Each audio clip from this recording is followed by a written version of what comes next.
आज नाशिकला जिल्ह्यातला सगळा मराठा समाज स्वतःच्या मुलासाठी आणि जातीसाठी एकत्र येणार. शेवटी आतापर्यंत पक्ष आणि पक्षाचे नेते खूप मोठे केले.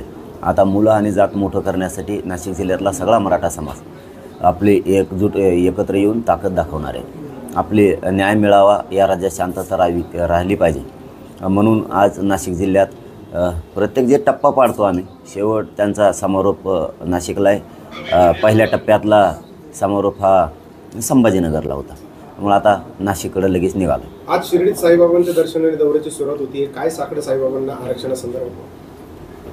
दुसरं काय, यांना सद्बुद्धी द्यावी. शेतकरी अडचणीत आहे, गोरगरीब अडचणीत आहे, समाज अडचणीत आहे, समाजाचे प्रचंड प्रश्न आहेत, ते सोडवण्याची सद्बुद्धी द्यावी. ही साईबाबांच्या चरणी साकडं घातलं जाणार आहे. साईबाबांनी नेहमी श्रद्धा 29 तारखेपर्यंत बघू. 29 तारखेला निर्णय घेऊ काहीतरी.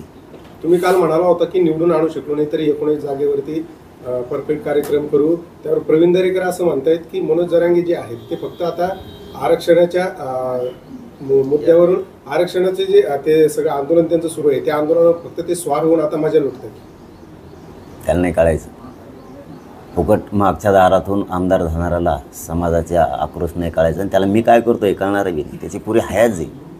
कारण फडणवीसचे नाही हातात टेकलेत ते. हे कोणी हे कोणी हे लोकांच्या मतावर, मराठ्यांच्या मतावर निवडून येणारं, हे आमदार होणारं, मराठ्यांच्याच आमदारांचे मतं घ्यायचे व्हायचे, याला नाही कळणार. ते पागल झालेले, त्याला काहीच कळणार नाही. आमचं म्हणणं काय आहे, आमचं आंदोलन कशासाठी आहे. 12 महिने बस बरं म्हणा तू आंदोलन करीत, मग तुला कळत समाजाचे काय भावना आहेत. 12 महिने फक्त बस. 12 जाऊ दे, तू 2 महिने फक्त माझ्यासारखं बस, मग तुला कळत काय समाजाच्या वेदना असतात, समाज काय बोलतोय. जरा खेड्यात ये बरं, थोडं खेड्यात ये फक्त, भावना जाणून घे मराठ्यांच्या काय म्हणणं आहे. आरक्षण पाहिजे का नाही. उगा बोलवतो म्हणून बोलवतो, त्याचे देवेंद्र फडणवीसच्या भाकरी खातो म्हणजे काय इकडं मराठ्यांची गद्दारी करायला लागला काय. काय बोलावं, त्याला थोडंसुद्धा अक्कल नाही आहे. मराठा आरक्षणाच्या मुद्द्यावरती सरकार आणि विरोधक हे मराठ्यांना, मनोज जरांगे पाटलांना झुलवत ठेवताय असं वाटतंय तुम्हाला? म्हणूनच आम्ही 29ला निर्णय घेणार आहे. आज 12 महिने झाले आंदोलन सुरू आहे. जातीकडून बोलायचं सोडून किंवा प्रश्न मांडायचं सोडून हे दरेकर फरेकरसारखे हे भंगार क्वालिटीचे आमदार आहे, हे मराठ्यांच्या जातीच्या विरोधात बोलायला लागले. काय भावना आहे समाजाची सांग ना. तो आहे देवेंद्र फडणवीसला, लय तुला एवढा पोळ काय ना त्याचा. आम्ही बोलतो त्याला सांग जाऊन. 12 महिने झालेत म्हणा माझ्या जातीचे मराठी लोक बसलेत, त्यांच्या जरा भावना समजून घे म्हणा. सांग त्याला, सांग ना. तो एवढीच चल, तू आणि त्याचं एक ताट आहे ना दोघाचं, एका ताटात जेवतात. मराठीचे लोक बोलल्यावर तुला लई वाईट वाटतं. म्हणजे आईबापाला बोलल्यावर जसं माणसाला वाईट वाटतं, तसं त्याला बोलल्यावर वाईट वाटतं. याचे आईबापा खरा समाज असला पाहिजे, याला हे वाईट नाही वाटत. मग सांग ना तिथं जाऊन. 12 महिने झाले त्यावर लोक बसले आहेत, त्यांचे काय हाल आहेत. आपल्या सरकारने त्यांना हाणलं आहे, परत केसेस केल्यात खोट्या. जरा सांग, दे म्हणा ते आरक्षण आहे ते. हां, दिल्यावर मग बोलल्यावर मग नाव ठेवा आम्हाला. दरेकर साहेबांनी नंतर नाव ठेवलं पाहिजे आम्हाला. दिलं आहे तुम्हाला, ओबीसीतून आरक्षण दिलं आहे, तुमची सगळ्या स्वारीची अंमलबजावणी केली, तिनंही गॅजेट लागू केले, मग तुम्ही का बोलता. मग ठीक आहे, हे देत नाही म्हणून तर आम्हाला सत्तेकडे जायची वेळ आली ना. छगन भुजबळ हे ओबीसी नेते आहेत, त्यांनी विरोध करणं आपण समजू शकतो. मात्र जे मराठी आहेत, जे राणे असतील किंवा इतर मराठी आमदार असतील, मंत्री असतील, त्यांचाही आतून विरोध आहे, काही स्पष्टपणे बोलत आहे. नाही, मला वाटत नाही तसं. कारण हे देवेंद्र फडणवीसांनी बळच बोलायला लावलं असावं त्यांना. कारण राणेसाहेबांचं त्यांच्या वयानुसार मी त्यांना बोलत नाही. मी प्रत्येक वेळेस दादा आणि सन्मान शब्द वापरतो. हां, काय जरी कोणी काय बोलत असेल किंवा आम्ही बी, तर ते मुलगा बोलला तर समजा समाज बोलतो किंवा आम्ही बोलतो, परंतु त्यांचा शेवटी सन्मानच करतो आम्ही. कारण वय मोठं आहे, अनुभव मोठा आहे त्यांचा, तरी आम्ही त्यांना प्रत्येक वेळेस सन्मानानं बोलतो. पण त्यांनी समजून घ्यायला पाहिजे, राज्यातले लोक सन्मान देत आहेत, दादा म्हणतात, तर मग आपण बी थोडं समाजाच्या भावना समजून घेतल्या पाहिजेत. आपण नाही बोलायला पाहिजे, हे पण त्यांनी समजून घेणं गरजेचं आहे. आम्ही तर त्यांचा सन्मानच करतो. सन्मान शब्दाचा अर्थ त्यांनी समजून घेतला पाहिजे. आणि बाकीचे जे बोलतात ना, यांना समाजाचं देणं घेणंच नाही. ह्या बाकीच्यांना, यांना फक्त देवेंद्र फडणवीस पाहिजे आणि पक्ष पाहिजे. जात फीत काही नको यांना, जातीचे लोक पण नको. यांना आमदार व्हायचे गोड बोलून त्यांच्याकडून, बस एवढंच त्यांचं काम आहे.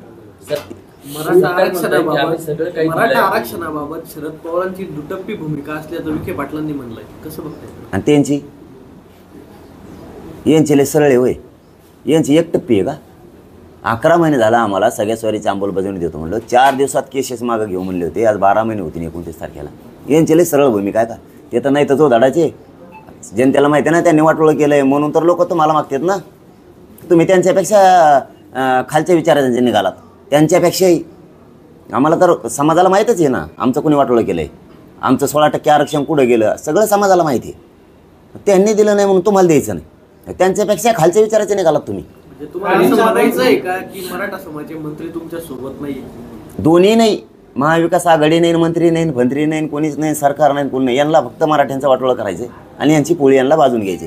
पण जे जे मराठ्याचे आमदार मराठ्यांच्या विरोधात बोलत आहेत ना त्यांचा मराठी ह्यावेळेस कार्यक्रमच लावणार आहे. बोल म्हणा तुला काय बोलायचं. विखे पाटील म्हणाले होते की मनोज जरांगे म्हणजे मराठा समाज नाही. कळण त्यांना आहे का नाही.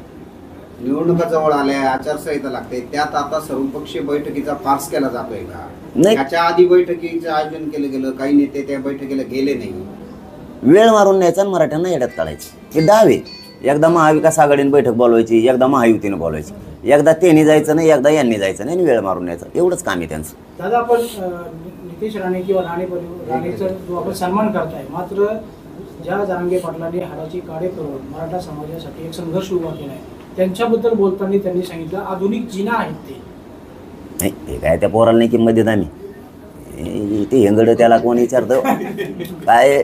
मी निलेश साहेबाला 3-4 वेळेस सांगितलं आणि आज सुद्धा सांगतो की मी राणे परिवाराचा सन्मान करतो. तुमचं काही ना काहीतरी योगदान आहे. वय मोठं आहे.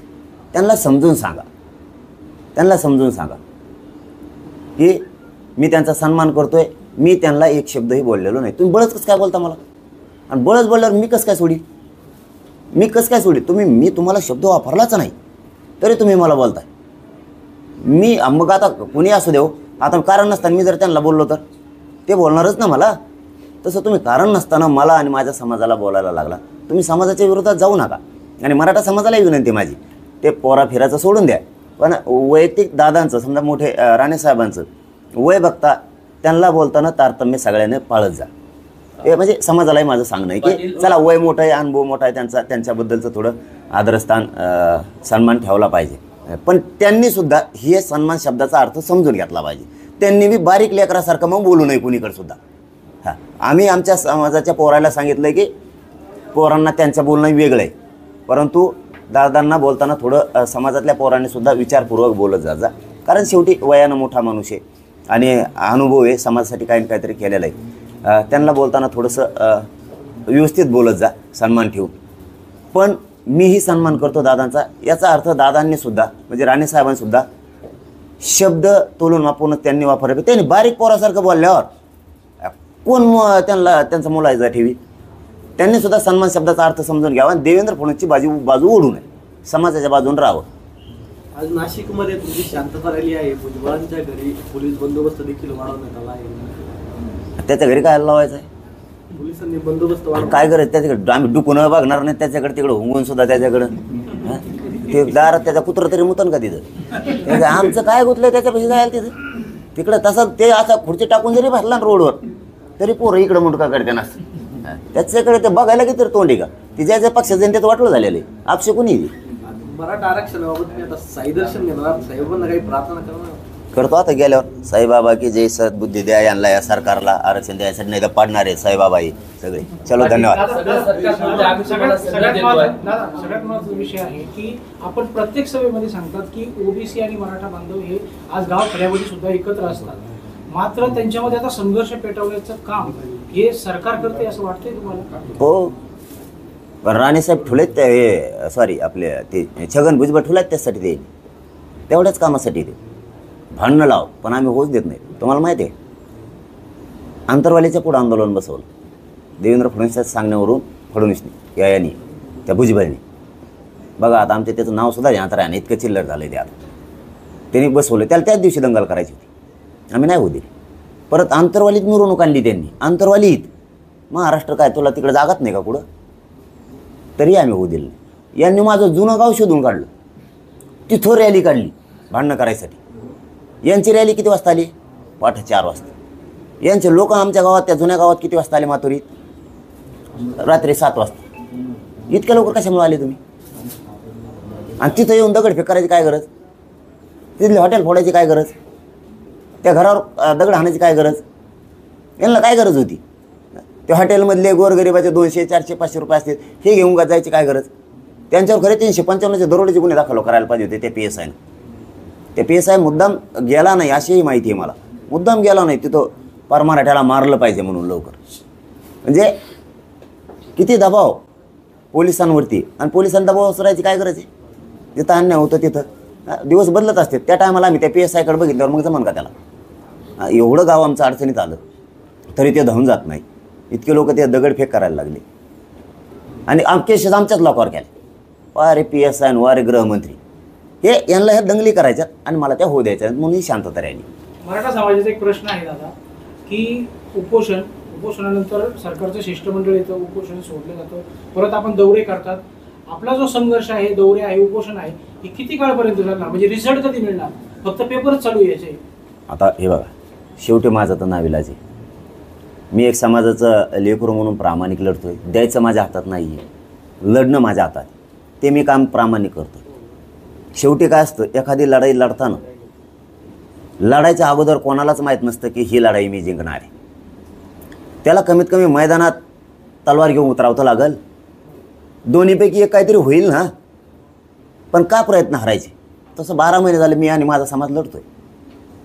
यश देणं हे सरकारच्या हातात आहे. मुद्दाम जातीय मराठ्यांचा द्वेष करणं हे सरकारचं काम आहे. आता ते करायला लागले आणि ते माझ्या मराठ्याला दिसलं की या सरकारला मराठ्यांचा द्वेष आहे प्रचंड. तरीही मी लढतो. माझं काम मी करतोय, माझा समाज मोठा करायचं काम मी करतोय आणि ते मी करत राहणार आहे कायमस्वरूपी. नाही दिलं तर सगळ्या जाती धर्माचे लोक एकत्र येऊन देणाऱ्या बांधणार आहेत, यांना घरी बसवणार म्हणजे बसवणार. सोडत नाहीत मराठी ह्यावेळेस यांना. शरद पवार साहेब म्हणताय की 50% पेक्षा आरक्षण वाढवणं हे केंद्र सरकारच्या हातात आहे, केंद्र सरकारने यात मध्यस्थी केली पाहिजे. आता केंद्राकडे टाकायचं का नेऊन आम्हाला? म्हणजे आणखीन 10-5 वर्ष आमच्या असेच काढी लावून टाकायची आमची पुरी. आम्ही OBC आरक्षणात आहेत, OBC आरक्षण आम्ही मागतोय आणि OBC आरक्षणाचा प्रश्न हा राज्यातही केंद्रात नाही आहे.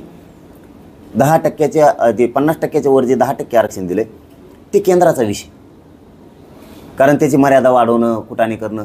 इथं आम्ही पहिलेच OBC देत, कुणबी आणि मराठा एकच आहेत. इथं राज्यात विषय आमचा केंद्रात नाही आहे. केंद्राचा आणि आमचा काही संबंध नाही. आमचं आरक्षण इथं आहे, OBC देत, आणि कुणी किती विरोध केला तरी मी OBCतून आरक्षण घेणार आणि मराठ्याला ते देणार. मराठ्यांना पूर्वी आरक्षण होतं पाटील, त्यानंतर या आरक्षण काढण्यात आलं.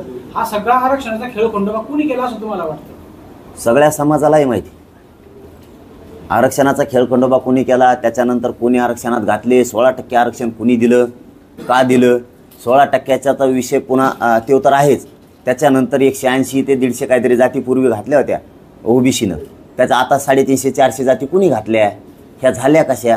मग त्या जर त्यांच्या पोट जाती होत्या आरक्षणात नसून उपजाती होत्या तर मराठा आणि कुणबी एक नाही का? मराठ्यांची पोटजात कुणबी होत नाही का? नुसता शासनाचा एक ओळीचा GR काढणं आवश्यक आहे. फक्त शासन निर्णय करणं गरजेचं आहे. मराठा आणि कुणबी आहे, कारण 83 क्रमांक कुणबी आहे. कुणबीचा आणि मराठ्यांचा व्यवसाय सारखाच आहे.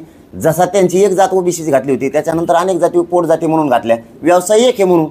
आमचा त्यांचा व्यवसाय एकच आहे ना. आमची का पोट जात होत नाही? एकदम सोपं आहे. किचकटात जायची गरज नाही.